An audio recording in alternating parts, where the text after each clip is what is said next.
최근에 이 방산 비리와 관련해서 야당들이 적극적으로 나서고 있습니다.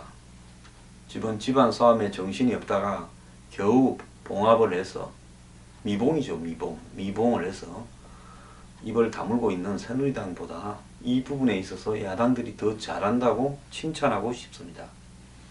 민주당 변재일 정책위 의장이요. 정책위 1호 법안으로 방산 비리를 이적죄로 처벌하는 법안을 이번 주 국회에 제출한다고 합니다. 자, 더민주는 앞서도 4.13 총선 공약으로 방산 비리 근절을 제시했습니다. 저는 야당이라도 이런 일들은 정말 잘하는 일이라고 칭찬하고 싶습니다. 자, 보수를 자처하는 새누리당 지금 뭐하고 있습니까? 변 정책위원장은 최근 문제가 발생한 방탄 안되는 방탄조끼 등은 전시 상황에서 치명적인 피해로 이어질 수 있다. 방산 비리 문제를 정시 상황에 준하는 것으로 볼 수 있어 이적죄 적용이 가능하다라고 밝혔습니다. 핵심은 방산 비리를 저지른 현역 군인이나 민간인 업체를 이적죄로 처벌하기 위해 군 형법과 형법을 개정하는 데 있다는 겁니다. 그러니까 군 형법도 개정하고 그 다음에 민간 형법도 개정한다는 거죠. 통상 방산 비리에 연루된 현역 군인들에게 적용되는 군형법 제80조에는 업무상 과실 또는 중대한 과실로 군사상 기밀을 누설한 사람은 3년 이하 징역이나 금고 또는 700만원 이하의 벌금에 처한다 되어 있는데요. 군형법에는 뇌물수수 관련 조항이 없다고 합니다. 웃기는 거 아닙니까? 도둑질을 밥 먹듯이 해먹어서 이 조항을 빼버린 겁니까? 이 때문에 현실은 솜방망이 처벌에 그칠 수밖에 없다. 변 정책위 의장은 처벌 수위를 높이기 위해 군형법 14조에 일반 이적죄의 대한민국의 군사상 이익을 해하거나 적에게 군사상 이익을 제공한 사람 등은 사형 무기 또는 5년 이상의 징역에 처한다는 조항에 국가 방위 산업에 피해를 일으킨 사람, 공무원, 업체라는 부분을 추가하기로 했다고 합니다. 더민주 당론이 사형제 폐지임에도 방산 비리 범죄 최고 사형까지 선고가 가능한 이적죄를 적용하려고 하는 것은 비리 척결에 대한 의지의 표현이라고 합니다. 방산업체에서 활동하는 예비역 군인과 방위산업청 내 현역 군인들의 비리 연결고리를 차단하지 않고서는 비리 근절이 불가능하다는 판단도 자리 잡고 있다고 합니다. 자, 현역 군인의 방산 비리에 대해 군형법상 구체적인 처벌 조항이 없는 데다가 현역 군인을 기소하는 군 검사가 자기 식구라고 생각해 법 적용을 느슨하게 할 수 있다는 것이 문제라는 부분이 이 법 전문가들에 의해서 지적되어 오고 있습니다. 실제로 이 최근 5년간 조달 비리로 실형을 선고받은 군 관련 인사는 1명에 불과했다. 방산 비리는 온 사방에 차고 넘치는데 이 비리로 실형을 받은 사람이 5년간 1명이다. 전체 군 조달 비리 사건의 4.5%로 같은 기간 일반 공무원들의 뇌물범죄 선고율 22.5%와 비교하면 턱없이 낮은 수준이라고 합니다. 일반 공무원도 뇌물죄 적용 수준이 턱없이 낮죠. 그런데 이 군은 처벌되는 사람이 가뭄에 콩 나듯이 하는 것보다 더 적습니다. 아마 벼락 맞을 확률에 가까울 거라고 봅니다. 자, 여기에 또 우리의 항상 빠질 수 없는 안철수 대표도 한마디 거들었습니다. 3일날 안 대표는 방산 비리와 관련된 재산상의 이익에 대해서는 가혹하다고 할 만큼 추징이 이루어지도록 관련 법령을 손볼 거다. 처벌을 철저하게 하고 추징도 철저하게 해야 되겠죠. 안 대표는 국회에서 열린 최고위원회에서 방산 비리와 군용품 납품 비리에 대해서 더 강력하게 처벌할 수 있도록 제도 정비에 나설 거다 했습니다. 방산 비리를 막는 게 튼튼한 안보의 첫걸음이고 조국을 지키다 희생된 용사들의 정신을 지켜나가는 길이다. 안보를 튼튼하게 하는 것이 훈련과 헌신, 국민들의 뒷받침이라면 우리 안보를 좀먹는 최대의 적은 방산 비리와 군납 비리다. 이렇게 강조했다고 합니다. 자, 최근에 이제 이 감사원 감사 결과 침낭 납품 비리가 적발된 데 대해서 안철수 대표는 구형 침낭으로 한겨울 작전 중에 우리 장병들이 추위에 떨어야 했다면서요. 장군 계급장을 달았던 사람들이 한겨울에 작전을 해야 되는 젊은 병사들과 자식들을 군에 보낸 부모님의 마음을 조금이라도 헤아렸다면 이런 비리를 저지를 수 없을 거다. 헤아리지 않죠. 제가 그때 이 침낭 비리를 뉴스 브리핑에서 방송하고 난 다음에 몇 분이요.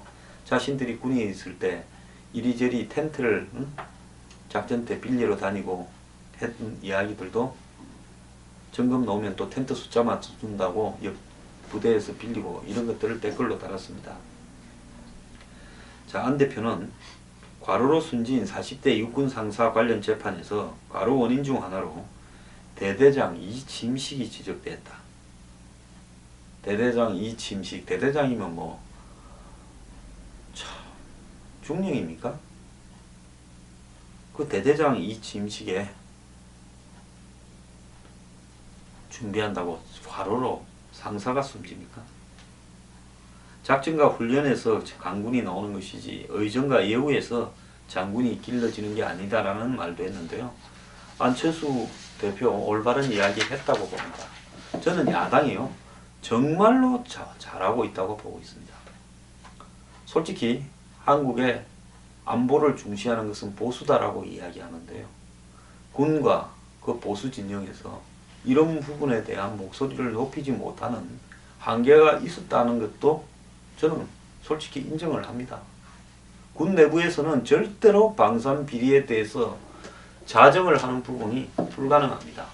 간혹 가다가 일부 양심적인 군 간부가 이런 부분을 폭로하지만 그 사람의 피해로 왕따 당하고 끝나버립니다. 도둑질이 만연해 있습니다. 군은 그것을 아니라고 하겠지만, 그리고 안보를 중시하면서 그렇게 안보하는 보수 정권이나 보수 정치인들도 방산 비리와 관련해서 크게 목소리를 높이지 않고 있습니다. 자, 그렇기 때문에 야당들이 이렇게 목소리를 높여주는 것은 저는 매우 필요하다. 더욱더 엄격하고 가혹한 법을 만들어주기를 바랍니다. 황장수의 뉴스 브리핑은 미래경영연구소가 여러분들과 그리고 미래경영연구소 회원분들과 더불어서 사회개혁을 위해서 만들어가는 방송입니다.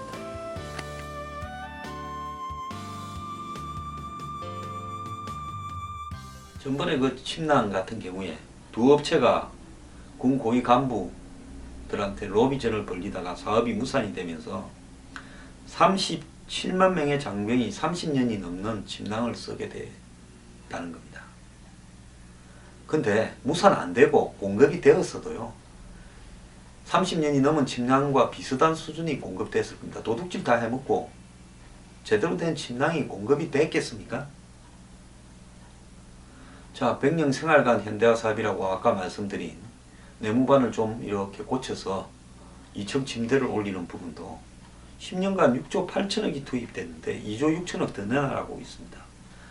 군 장병이 60만 명인데 군용 침대 예산으로 두당 1,000만 원 이상이 투입됐다는 겁니다. 이 말을 누구 보고 믿으라고 하겠습니까? 60만 명에 1,000만 원을 곱하면요. 얼마입니까? 6조입니다. 그런데 6조 8천억을 투입을 했는데 2조 6천억이 더 필요하다는 겁니다. 요즘 그 정의당에도 군사 전문가가 한 명 비례대표로 됐죠. 김종대 의원이라고요. 이분은 전국 무기체계 100일 전수조사, 무기 소요 결정 획득 시스템 개혁을 위한 법안을 마련하고 또 있답니다. 정말 잘 됐는데요. 야당이 국방 문제에 대한 전문가들을 대거 확충해서 방산 비리 문제에 대해서 전문성을 가지고 전반적으로 다 체크를 해야 될 거라고 저는 보고 있고요. 솔직히 한국형 첨단 무기라고 자랑하는 무기들이 제대로 작동이 되고 있는 것인가? 과연 그 필요만큼 획득해서 조달되었는가? 성능은 애초에 이야기하는 만큼 나오는 것인가에 대해서도 반드시 점검을 해야 될 거라고 보고 있습니다. 자, 국방 예산은 눈먼 돈이라고 생각을 했어요. 제가 군대 다닐 때도 닭이 나오면요, 사병들한테 돌아가는 과정에서 이놈의 닭이 다 도망갑니다. 제가 군수과 근무했습니다. 식품은 아니고, 식품은 일종이라 했는데 식품은 아니고요. 저는 장비를 맡았습니다만은 옆에서 다 보고 있었죠. 그래서 닭도리탕이 나갈 때는 목배나 이런 게 조금 날개나 나갔지, 닭들이 나오면 10마리 나오면 반도 장병들한테 안 갔을 겁니다. 기름은 기름대로, 군용차에 나오는 기름 말입니다.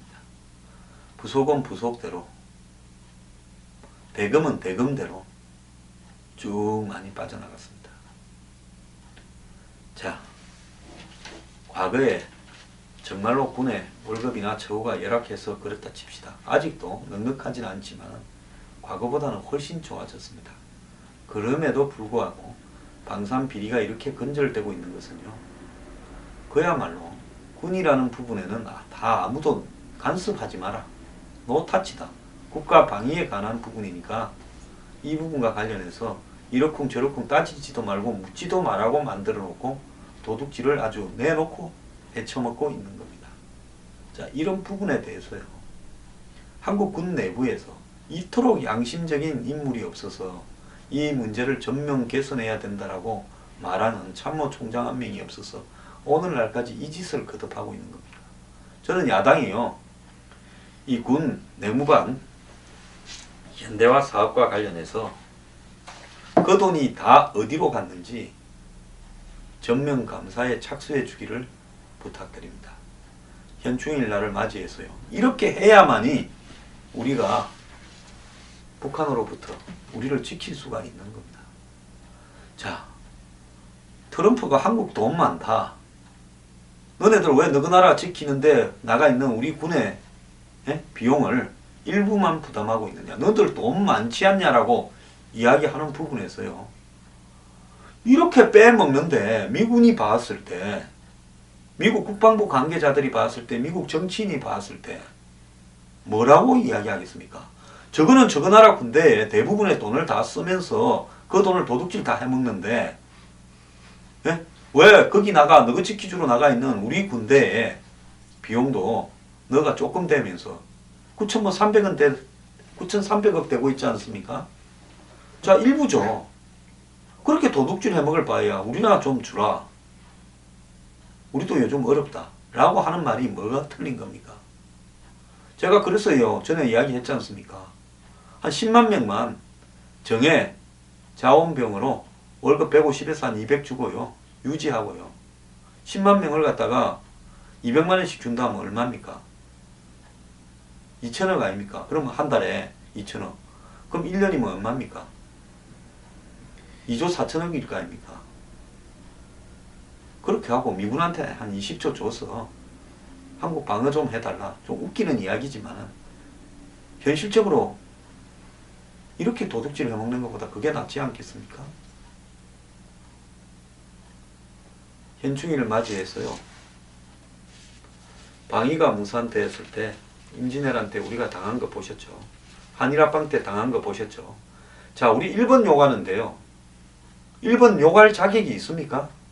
일본을 욕할 자격이 저는 없다고 보고 있습니다. 나라가 아니라서 저절로 무너지는데 나라를 지킬 군인도 없고 나라를 지킬 무기도 없고, 한마디로 임금이, 귀족이 일반 백성들을 보고 나라를 지키자고 말할 명분도 없는데,